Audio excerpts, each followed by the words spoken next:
of me and walk faster. I'm saying you want to. I don't know about Give that. Give me a little bit to drink. You always ain't gonna be able to do like this to get your balance. You're gonna have to do it. You don't think your mom hasn't been in that position before? You ready, just ain't Mom? at that height. Hang on. Believe me, I Probably. then it should have been done. Anyway, you ready? Yeah, I'm ready.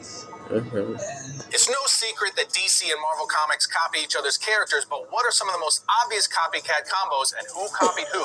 Let's find out.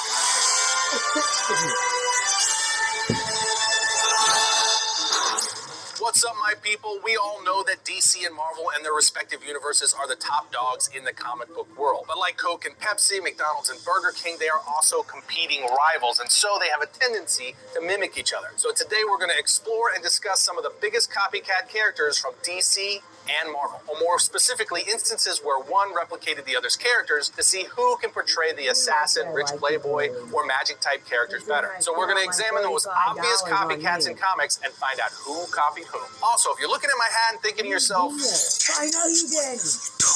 then you want to head over to VariantComics.com and check out our brand new Variant Labs merch line where you can pick up Variant shirts, hats, hoodies, and a ton more. We're pretty excited to start rolling out merch on a regular basis, and we got some really cool stuff lined up, so make sure you check it out. Again, it's VariantComics.com. All right, diving into our very first obvious copycat, we have Aquaman and Namor the Submariner. While Aquaman is significantly more well-known, he's actually the copycat here. Yes, Namor was created first, appearing in Marvel Comics issue 1 in October of 1939. Aquaman, on the other hand, wouldn't debut until 2 years later in More Fun Comics issue 73 in November of 1940. I'm watching. I stopped to talk to your dad for 1 second. I'm just trying to figure out. Check it out again. It's VariantComics.com. All right, diving into our very first obvious copycat, we have Aquaman and Namor the Submariner. While Aquaman is significantly more Fun fact: I got a Namor comic book somewhere in my room.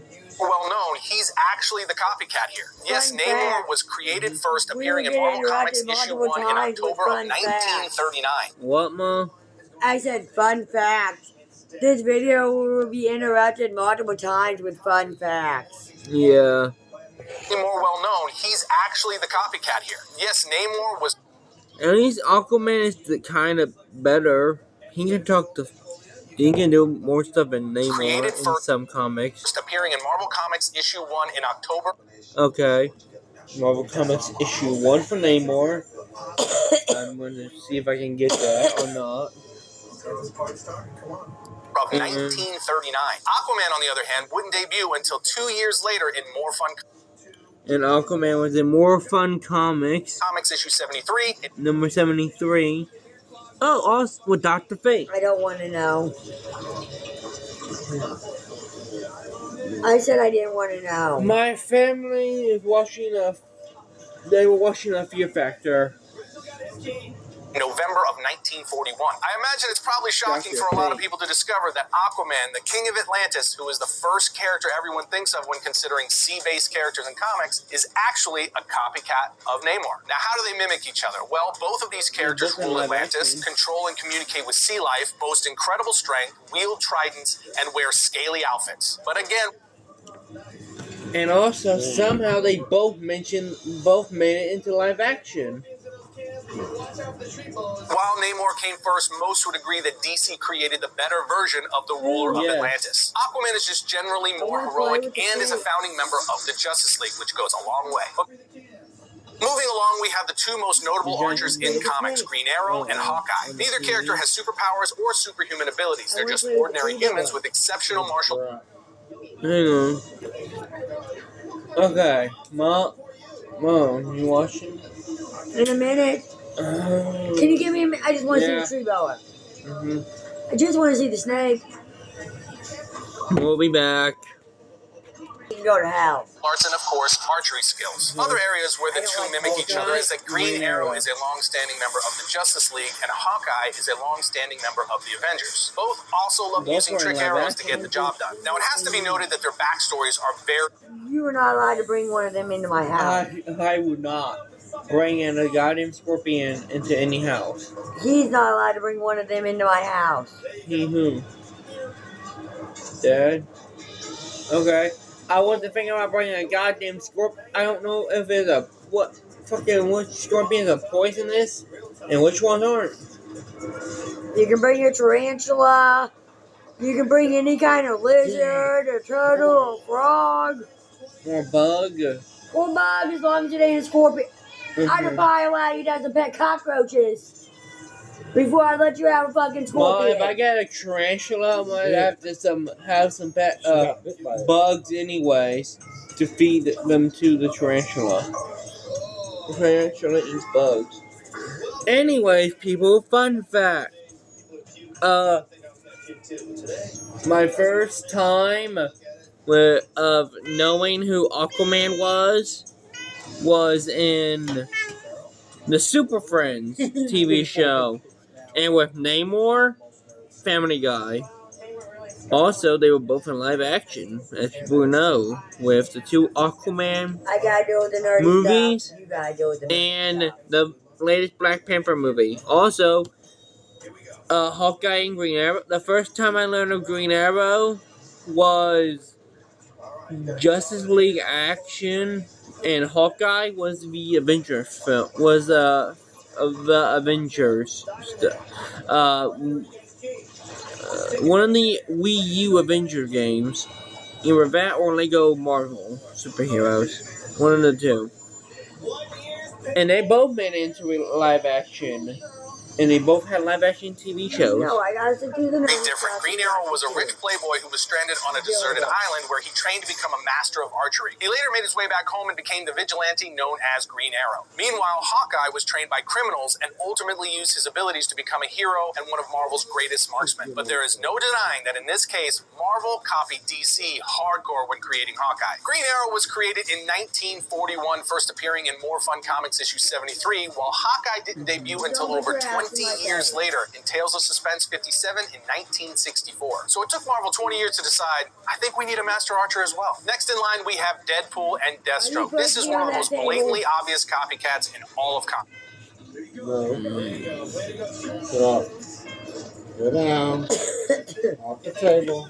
To the other one. Next is one of Mom's favorite, female. In 1964. So it took Marvel 20 years to decide, I think we need a Master and Archer both as well. Next in line, we have Deadpool and Deathstroke. This is one of the most blatantly obvious copycats in all of comics. While Deadpool is again the far more popular and beloved character, especially with what Ryan Reynolds has done with him, Deadpool is the one that copied Deathstroke. Deathstroke appeared in comics a full decade before Deadpool, and while they're both assassins with healing factors, the real kicker is that Deathstroke's real name is Slade Wilson, and Deadpool's real name is Wade Wilson. Now, having said that, Deadpool's I think Dad should be Captain America, so he can have America's ass.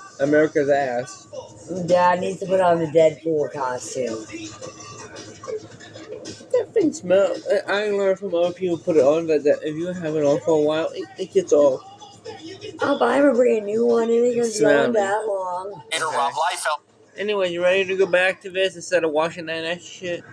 It's just gotta be on long enough. Did this intentionally as a humorous nod, knowing that he was completely ripping off of Deathstroke. In fact, Marvel often likes to point out that Deadpool is a copy of Deathstroke. For instance, in Deadpool issue 34 by Gary Dugan, while Deadpool is talking to Sabretooth, he says, I don't have to sit next to some Wolverine ripoff and drink cheap beer in a chuckle hut. I got a job to do. To which Sabretooth replies, Wolverine ripoff? Tell Slade I said hi, referring to Slade Wilson, aka Deathstroke. What I'm saying is, when it comes to comic book copycats, it does not get more blatant than Deadpool. And speaking of on the nose, next up we have Catwoman and Black Cat. They're both female cat burglars who dress up in cat-inspired outfits with neither having any superhuman abilities. But Catwoman beat Black Cat to the punch by a mile. She first appeared in Batman issue 1 in 1940, while Black Cat didn't make her comic book debut until The Amazing Spider-Man 194 in 1979.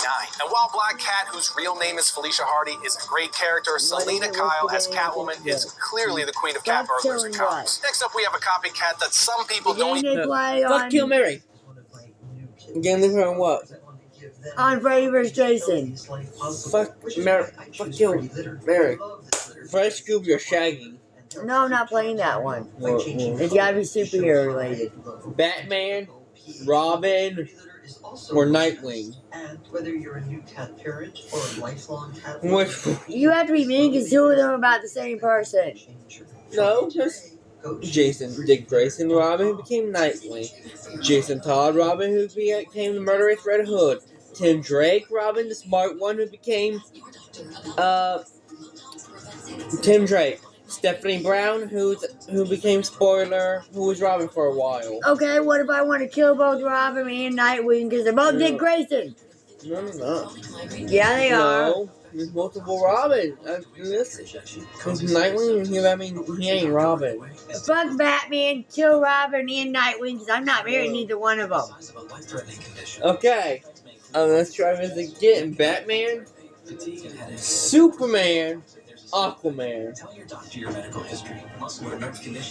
I'll fuck Batman, kill Superman, and marry Aquaman. I mean, if you I marry, go live with the mermaids and the if you fishies. marry Aquaman or Batman, you still be rich, no matter what. Aquaman's a king, Batman's a billionaire Now back to playboy. your video.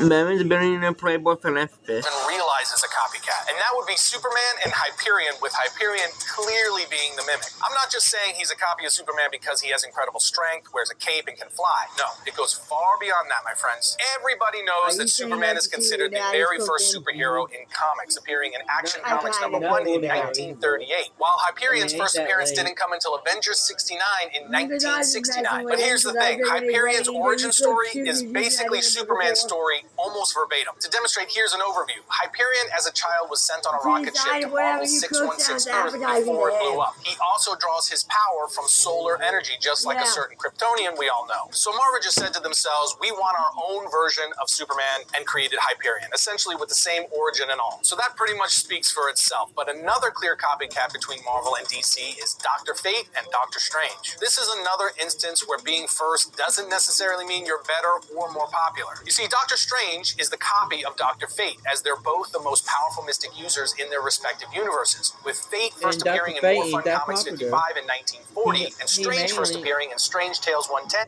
I mean, Dr. Fate ain't that popular. He mainly was in TV shows until the Black Adam movie came out. The live action one recently. In 1963. But Strange is by far the more popular and loved character between the two. It's interesting how often the copycat character becomes more popular than the original. Like Aquaman copied Namor, Deadpool copied Deathstroke, and Doctor Strange copied Dr. Fate. It's almost as if the second publisher had a chance to learn from the mistakes of the first. Regardless, the copycat likely would not exist at all if it wasn't for the original, and in this case, that is definitely true. Dr. Fate paved the way for Doctor Strange and other mystics to follow. And regardless of whether Doctor Strange is more popular or not, Dr. Fate, in my opinion, is one of the coolest and most underused characters in all of comics. Next up, we have a couple of villains, and that is Clayface and Sandman. While Clayface is made of clay and Sandman is made of sand, the way the two use their powers and even look a lot of the time is identical. But the important thing is that Clayface was the original, first appearing in Detective Comics 40 in 1940, with Sandman making his debut in The Amazing Spider-Man 4 in 1963. So while Sandman is the copycat, Marvel tried to differentiate him a little bit by making him sand instead of clay, which really isn't much of a differentiation at all, because clay is just a different form of sand, so, you know, whatever. But beyond that, they both manipulate their bodies the exact same way, using hammer fists, spike balls, and all sorts of other constructs. So without a doubt, Sandman is a copy of Clayface. Another obvious copycat that for some reason isn't compared very often is Bullseye and Deadshot. I would say Bullseye is more recognized than Deadshot in the world of comics, primarily due to his status as one of the best villains Daredevil has ever had. In fact, Colin Farrell portrayed a live-action version of Bullseye in the Ben Affleck Daredevil movie, which is probably not the best example, but, you know, that happened. Having said that, a better live-action version did appear in the Netflix Daredevil series. Definitely a better take. By contrast, the now notorious Slap King Will Smith portrayed Deadshot in David Ayer's Suicide Squad, drawing some attention to the character. But regardless, Bullseye is the more notable of the two, which is... And there was a comic accurate version of Deadshot. What you doing? Why are you going slapping? We're gonna pull Will Smith. Don't you dare say my wife out of your damn motherfucking mouth. Yeah, we're pulling a Will Smith. We were. Anyway, the original, there's a more comic accurate live action version of Deadshot for the Arrow TV show. That ain't played by Will Smith.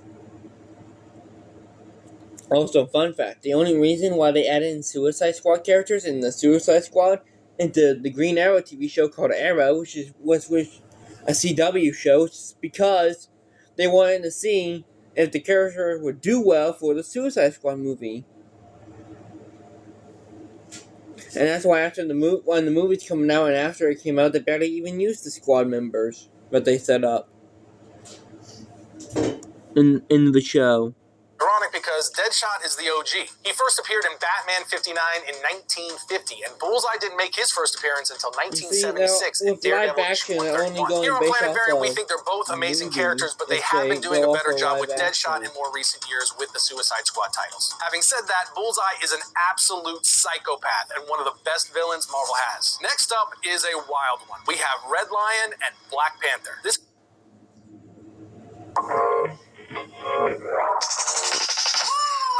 just is got the keys to what you want. We have Red Lion and Black Panther. This comparison is beyond obvious. To get straight to the point, Red Lion is the clear copycat here. First appearing in Deathstroke Rebirth 1 in 2016, whereas Black Panther first appeared in Fantastic Four 52 in 1966. And by now, thanks to Marvel Studios, everyone is extremely familiar with King T'Challa. Can you really call them a copycat if their costume looks the same or like they have the same abilities? That's what he calls him, so I guess so.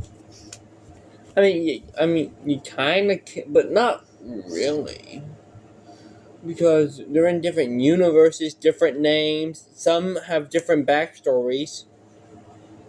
Some have different love interests that ain't even related. I mean, yeah, Catwoman loves Batman, but Black Cat loves Spider-Man. That's not a bat. That's a spider. Also, not a grown man. That's a teenager trying to fuck a grown-ass woman.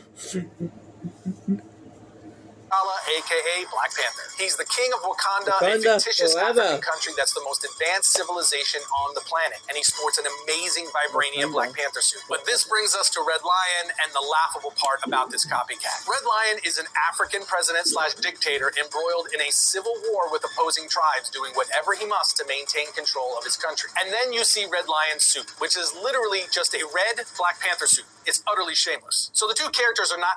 No, it ain't. That's more of a Batman type ears. Also, he has a fur coat. So if he's a copycat of Black Panther, he's a copycat of Batman. I told you there's gonna be multiple nerdy. And Kraven the Hunter. Exactly identical in terms of backstory, but for the most part, it's kind of ridiculous. Now, another one we cannot fail to mention is Bucky Barnes and Robin. James Bucky Barnes is most definitely a copycat of the Boy Wonder. No, okay, that don't count. Almost every superhero has to have a sidekick back then. So it don't count. Okay? Only if it related to Robin was the goddamn mask. In the costume. No. Yeah, it almost matches. 1940, Detective Comics 38 gave us the very first superhero sidekick, creating the dynamic duo with the introduction of Dick Grayson Robin. Robin was an instant success, as the majority of comic book readers were children back then, allowing them to see themselves in a comic book fighting alongside Batman. And when Marvel saw that Robin was doing well for DC, they decided they needed their own kid sidekick for one of their heroes. Enter Bucky Barnes, who first appeared in Captain America Comics issue 1 in 1941, just 1 year later. While Bucky is a fantastic character and the original sidekick to Captain America, and he also later became the Winter Soldier, there is no denying that Robin is the quintessential sidekick character in comic books. Like Bucky, Dick Grayson also would evolve into another hero character known as Nightwing. But the funny thing is, Marvel continued to use Bucky Barnes to mimic Robin decades later. So when DC resurrected Jason Todd Robin, turning Batman's former sidekick into an anti-hero, the Red Hood, Marvel decided to follow suit. They decided to bring their own dead sidekick back to life, the same one they created to mimic Robin, by revealing that Bucky Barnes, Cap's former sidekick, was not dead all these years, and in fact was taken by the Soviets. Well, but that don't really count since he ain't dead. That don't count as copying Jason Todd. He ain't dead. He didn't get bring back to life. He was captured and tortured for years and But they didn't die. claimed he was dead years before that. Okay, yeah. Batman thought Jason was dead years before. Jason actually died in some universes just because Joker sent him a goddamn videotape and he believed Joker actually killed him, even though he knows Joker. Turned him into the Winter Soldier. The Winter Soldier obviously became wildly popular amongst Marvel fans after his debut in Captain America 6 in May of 2005. So they brought Bucky back, but also turned him into a villain / anti-hero 3 months after DC did the same thing with Jason Todd Red Hood. So when it comes to Bucky Barnes, it just seems like Marvel keeps an eye. And with some of these characters and storyline, you can't really say that it's a copycat. Okay, it could just took them. Maybe it got delayed or something to where it took them this many freaking years to actually make the shit. You're just coming up with excuses here, ain't you? 3 years, okay? I've seen movies that have been delayed for 5 years, then get canceled. Because you just don't want to admit that Robin had his own copycat at one time. I'm not kidding you though. I have seen movies that were delayed for 5 years, then been canceled. No, you're only defending this because Jason Todd is your favorite Robin. There ain't no copycats, okay? They're not copying. That's the only reason you're defending this. One's The way you are. One was a full-blown villain, the other was an anti-hero. Maybe you're right. If anyone became an anti-hero, I know and the I'm other one right. became a hero, it don't count. They're sidekicks. That's This is why he's superhero. still defending it. On what DC is doing with its I'm Robins just and kidding. then does its own take. There's Believe me only when I tell you, one. I've got no hate for the There's Winter Soldier. four, He is an awesome like 5 character. Robins, It's though. kind of late. But moving on to the next obvious copycats, we have the Flash and Quicksilver, two of the most commonly compared characters. Quicksilver they is obviously copycats the because they copycat can of the both Flash, move but only in fast? the sense that he's Marvel's. Huh? Are they both because they can run fast? Can you not have that superpower anymore in a comic book, goddammit? No. speed character. His backstory and everything else is completely different from the Flash. But after the Okay, creation of the Flash, so he ain't a copycat then. And if his backstory and everything else, aside from him being fast, is different, then he You ain't can keep saying this all you want. copycat. 1941, first appearing in Flash Comics issue 1. I can Marvel believe knew more, that they but the inevitably last had to one, have their own speed character. before This, of this course, one, developed is a into copycat Quicksilver, than first this. appearing in X-Men issue 4 in 1964. But there is no contest here. The Flash is the quintessential character when it comes to speed, Yeah, there's not no just in contest because they're not copycats. Okay? Just because the character can run fast does not mean they're copying the Flash. God damn it. comics, but in all of fiction, I would say. Despite that, Quicksilver is most definitely Marvel's copycat of the Flash. Next up, we have Thanos and Darkseid. Both these characters look fairly similar, but mostly it's what they represent for their respective universes that make them copycats. Each are massive, otherworldly characters who just want to dominate Earth and the entire universe. And despite how popular... So you can't have that anymore either now? You Can we just get the video? According to this guy, you can't have anything that resembles another superhero character from another comic book. Even if they just have the same goddamn power. Because it's a copycat according to this guy. Let's just get on with it. Love Thanos has become in recent years thanks to the MCU's Infinity War saga. He's the copycat here. Darkseid first appeared in Superman's pal Jimmy Olsen 134 in 1970, while Thanos made his first appearance in the Invincible Iron Man 55 in 1973. And while I mentioned Thanos has become quite popular because of the MCU, Darkseid still rivals him in notability. He's made a number of appearances in DC animation, including television shows and movies, including Superman the Animated Series, Justice League, and Justice League Unlimited. He also made his live-action debut in Zack Snyder's Justice League. And while both characters are epic villains in their respective universes, Thanos was absolutely Marvel's answer to Darkseid. Having said that, their backstories are quite different from each other, but both are brilliant in their own right. Moving along, we have Mr. Fantastic and the Elongated Man. To cut straight to the chase, Mr. Fantastic is the copy. The Elongated Man first appeared in The Flash 112 in 1960, with Mr. Fantastic appearing a year later. You don't even know your damn hero. You should have imaged a Plastic Man. Yeah, I know. instead of elongated man. Fantastic Four issue 1 in 1961. They both have the exact same power. They can stretch their bodies in almost unlimited ways. But let's not get it twisted here. Mr. Fantastic is far superior, also being one of the smartest minds, if not the smartest mind, in the Marvel Universe. Not to mention, he's the leader of Marvel's first family, the Fantastic Four. So overall, he's the better character, at least in my opinion. Now let's take a look at some copycat androids, Vision and Red Tornado. This one is tricky because neither of them are technically copycats. They both first appeared in the same year and month, which is August 1968. Red Tornado first appeared in Justice League of America 64, and Vision first appeared in Avengers 57. So this one might purely be coincidence, but in all likelihood... But what day? You're not going to go off of the day now?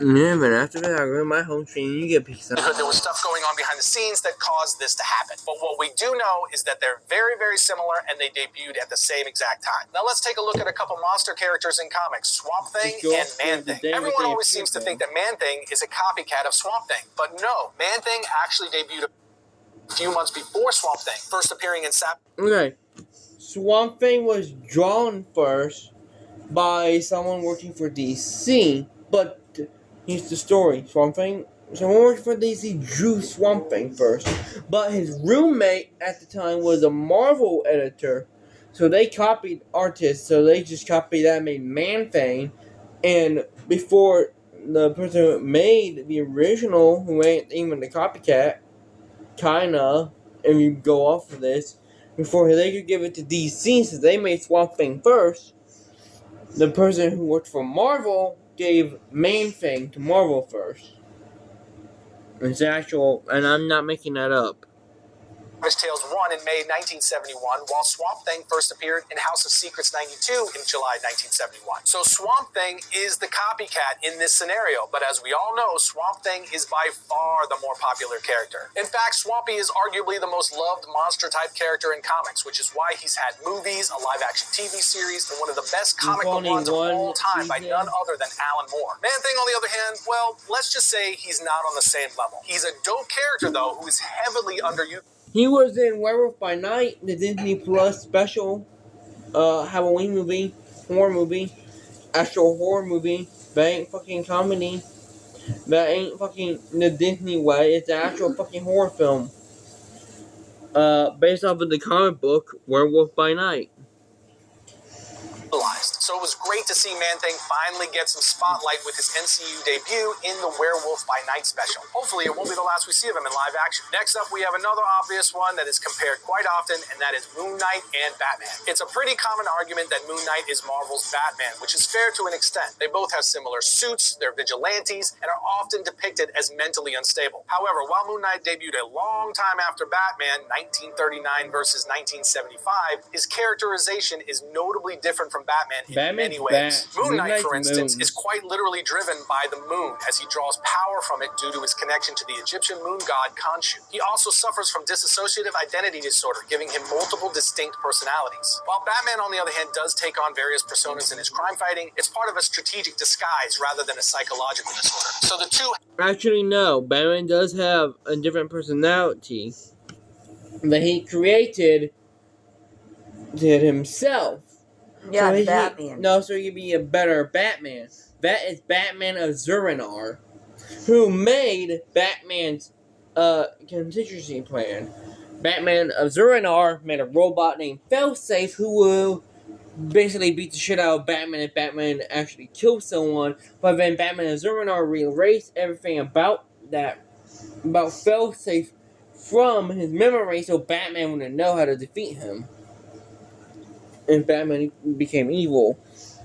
In the actual comic, you'll see that one way later on. have a ton of similarities, In but a one of lot of these differences as playlists, well. And the I don't final know which one. copycat I have combo we're four. going to highlight The in this main one, episode is one, Galactus and and two other Imperiex. ones. Getting right to it, Imperiex is a copycat of Galactus. Imperiex first appeared in Superman 153 in 2000, while Galactus has been around since 1966, first appearing in Fantastic Four issue 48. What makes Imperiex a copy? Well, perhaps the fact that he's an all-powerful being who roams around the galaxy looking to destroy entire universes, as he's the embodiment of entropy. He destroys these universes simply because it's his role in the galaxy. Galactus is also considered a force of nature, and to survive, he needs to consume planets. So DC essentially created their own version of that. But there you have it, my friends, some of the most obvious copycat characters between Marvel and DC. To wrap it all up, there are so many characters that have taken cues from one another in comic books, but that doesn't necessarily mean they're lesser than the character they're inspired by. I was entering the quiz at the top, so there was something that I like. It was, what was your most disappointing Batman? Hang on. Spy. I'm gonna reach it, from I did. Yeah, I'm just adding the videos into the playlist so I can have, just in case I want to watch stuff related to them. Man, this is freaking sweet! This reminds me of the time Topa talked about the Family Guy video game. Alright, sure, I don't know what that guy was talking about, but alright. The animated adult comedy. A medium of animation beloved and despised by all. There's been hundreds of these things at this point. Good, bad, horrific. Speaking of my necklace, did you know that there was a time where adult comedy, a medium of animation beloved and despised by all. There's been hundreds of these things at this point.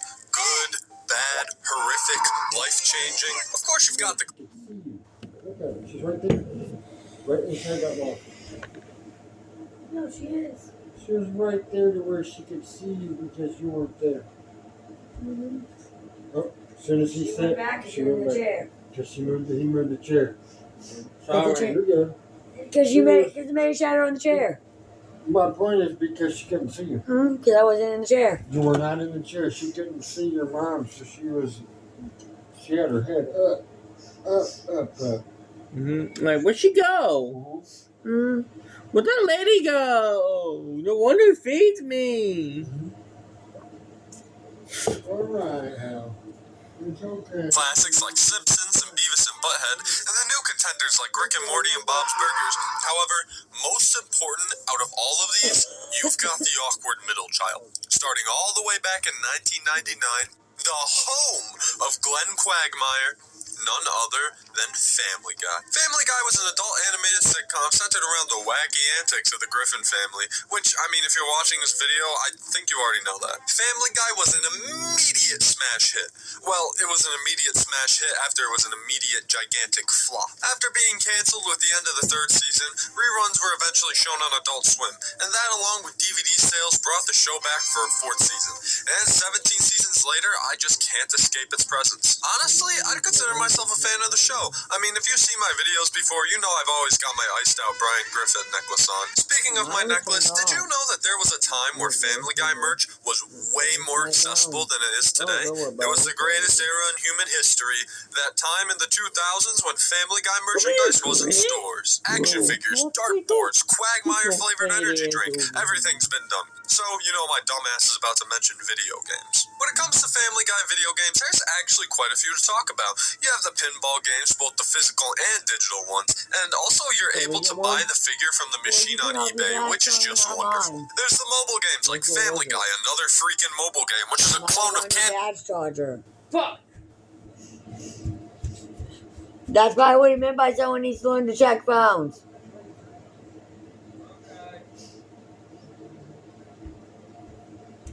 Well, I'm not used to yours being on Dad's charger and Dad's being on yours. So I power his on. Yeah. Crush and Family Guy, The Quest for Stuff. Wait a minute, what was that? Okay, I gotta see this. Action figures, dartboards, Quagmire flavored energy drink, everything's random. So, you know my dumbass is about to mention video games. When it comes to Family Guy video games, there's actually quite a few to talk about. You have the pinball games, both the physical and digital ones, and also you're able to buy the figure from the machine on eBay, which is just wonderful. There's the mobile games like Family Guy, another freaking mobile game, which is a clone of Candy Crush, and Family Guy, The Quest for Stuff, a clone of that one SpongeBob mobile game, which I'm pretty sure that was also a clone of something. Oh, and of course we have to mention Family Guy Online, the greatest piece of lost media to ever exist. However, I haven't mentioned the first ever released Family Guy video game, Family Guy Video Game. Family Guy Video Game, banger title, was released in 2006 and published by 2K Games and developed by High Voltage Software, the company known for the 50-cent PSP game. Now, this isn't the only full-on console game that they've done before. There's the sort of sequel Back to the Multiverse, which I've actually heard isn't too bad, but that's a review for another day. I mean, surely a game this expensive has to be good, right? Oh, wait, never mind. I actually took a look at this game a couple of years back, but back then, I didn't finish the entire game, and also, I hadn't watched Family Guy beforehand. I didn't like it back then, but will my newfound love for the series make this game really good, or will this game kill the love I have for the series faster than a speeding Prius can kill an alcoholic talking dog? Ryan, look out! Dancing, walking, rearranging furniture. The menu is fairly standard. New game, continue, settings, release neurotoxins, the essentials for a video game menu. The story begins with our funny man Peter Griffin watching the TV show Mr. Belvedere, while Stewie is playing another one of his world domination attempts by grabbing the satellite Peter's using. While trying to grab it, he's stopped by Bertram, which, for those non-diehard Family Guy fans, is basically evil Stewie. Well, I mean, Stewie's already evil, but he's like other evil Stewie. Anyways, he tricks Stewie into destroying the satellite and then runs away. This also causes the satellite to fall on Peter and knock him out. It's up to Stewie to follow Peter to the hospital and enter in his gonads, because I guess that's where Bertram's lair is at. Also, at some point, Peter wakes up in the hospital and decides just to kill Mr. Belvedere, because why not? While all the... Wait a minute. Was was the Grim Reaper just walking around in the damn hospital? Yeah. He's like, I got another soul. Time to go. Bye-bye. Yeah, he's just walking out of the ambulance. No, out of the fucking whatever door it was. It was building. Well, not their door. Back of the ambulance, what it looked like. This is going on. Brian gets a visit at the house by the dog Seabreeze, who wants to get... What'd you say? I was talking to myself. And if you're lame and don't follow the Family Guy lore, she's a dog owned by Peter's father-in-law who almost had kids with Brian one time, which actually plays into the plot here because the police arrest Brian thinking he broke the restraining order and got Seabreeze pregnant. Once again, go watch that episode. This is where all of the characters' stories begin, and they're all divided into 3 major sections of gameplay. Speaking of which... There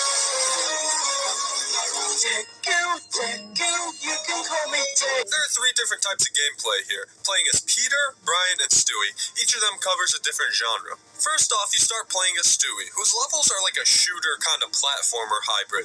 You control Stewie, which your main goal is to pretty much just kill everybody in your path and get to the end of the level. You can accomplish this with your ray gun, which is just a basic blaster, but over time you can actually upgrade it by grabbing these little yellow bolts on the ground. Start off with the basic shots, but then you get triple shots, grenades, shockwaves, homing missiles, and more. These are optional for the most part. I mean, you can avoid the bolts and use the basic gun, but trust me, you do not want to do that. You also have 3 other gizmos at your disposal. A grapple hook, which, lets you grapple onto things, a balloon glider, which lets you glide, and a mind control device, which lets you control minds. The balloon glider is useful for platforming, and the grapple hook works like the Lego games, where it's only in certain positions, but still useful. But the mind control is sort of forced into the gameplay. It's only used a few times to solve a couple puzzles, and that's about it. You can't just choose to use it whenever, which I get that, but it still would have been cool if you could. For the entire game, there's not a difficulty setting, but the levels are a good variety of both super easy and cheap as fuck. The majority of enemies you come across are either just basic melee or projectile enemies, nothing too fancy. Every now and then you'll have this Galaga-style boss fight where you have to fight waves of enemies. The first few are easy, but then there's ones like the lowest horde that multiply when you kill them, or the final horde where there's landmines everywhere that get faster as you go forward. I'm sure these aren't too difficult with all the health packs lying around, but I kinda suck at video games, so my dumbass kinda died a few times. Also, there's a couple levels that operate like a big slip and slide, and they're kind of annoying as hell to control, but they're inoffensive, I guess. Overall, I like the Stewie levels. They weren't too long. They have some decently fun gameplay, and the part where you stomp on the pregnant ladies was interesting. Next up is Brian, and his levels are stealth-based, which, I'm gonna be honest, I'm not a fan of stealth games. The only Metal Gear game I've ever played is Rising, and FNAF Security Breach makes me sad. I've never really been a huge stealth fan, and these levels didn't really change my mind. Thankfully, compared to the 8 Stewie and Peter levels you have to play, there was only about 6 Brian levels, but that didn't make them any less boring. Your job is to sneak around various locations, pick up collectibles like VHS tapes or tickets, and not get caught by anyone. We don't need to go back and see him again. They were having the gay guys. So far, the weirdest shit I have seen in this is Death walking out the hospital, Peter killing someone, And the gay guy's fucking in the shower. Nope, man. Fucking mind controlling Quagmire and the news guy's son with the upside down head. Fucking the multiplying Loises and that. Okay, I'm pausing. Aside from Joe being able to turn his head around like an owl. Brian's ass. And I mean anyone. Cops, random citizens, dogs, Jesus Christ, a man who has already died. Anyone and everyone is out to get you for some reason. It's a very basic formula. You hide behind objects and in the shadows to remain hidden. You can pick up disguises to roam around freely, such as lampshades or a banana suit, and just don't get seen or touched by anyone and you'll be fine. Probably. Also, this isn't like some other stealth games where you can run or fight back if you get caught. If you're seen or touched, it's back to the last checkpoint, which for some of these levels can be really annoying. Like this one level where there's like 7 dressing rooms in a row you have to get through, and if you die in the very last one, it's all the way back to the beginning, you stupid bitch. Sometimes you have this bone meter in the top left, which fills up quickly over time. When it fills, you're drawn to whatever is causing it to rise for Brian, like a fire hydrant or alcohol or an innocent pedestrian. It doesn't get more complicated than this. Sometimes you gotta distract a character by interacting with an item, sometimes you gotta play music, sometimes you gotta poison dogs, but that's really about it. I don't think these levels were the worst thing I've ever played, but it was kind of a drag to get through some of these, and I don't think I'd ever do it again. I'd rather sneak into restricted places myself. Lastly, you've got the TikTok legend himself, Peter Griffin. His levels are beat-em-ups, which actually I'm a big fan of. Will this be Does he do this? Does he do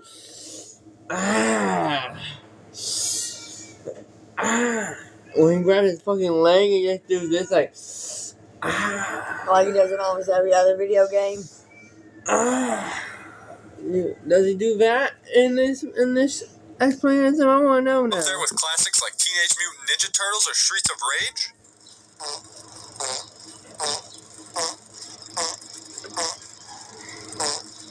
I'm gonna go with no. The Peter levels function like your basic beat-em-ups. Punch and kick your way through waves of enemies to progress through the level. There's items to throw, health kits to pick up. There's also Oh my god, Peter just put that kid. It's Peter, what do you expect? That could have been related to to Cleveland or not. Who knows? He has so many children. But I forget who's who. Cleveland only has one kid. No, technically none. Because after in the Family Guy universe, the original Cleveland Brown got killed by a government spy, who is the one that who takes over his place, and that's the Cleveland Brown that we see when we get to in the Cleveland show. No, I never knew that. Yeah, Stewie found it out. a special move meter that you can fill up by eating various foods. Rado. In the earlier levels, you can get by just using the punches and kicks respectively, but towards the end, you kind of have to use the snack meter because it's all that can do.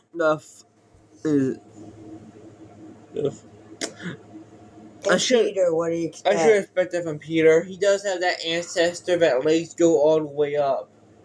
Anyway, so I mean all the way up. Any damage. There's also a charge that can use up your meter, but I mean, big whoop. I could do the Wario shoulder charge through crowds of single moms too, you know. The enemies are straightforward. There's random people who you can either punch or kick. There's children who you can only kick. I don't know. And then there's the tougher enemies who either need to be thrown after knocking them down, or you need to use the special attack.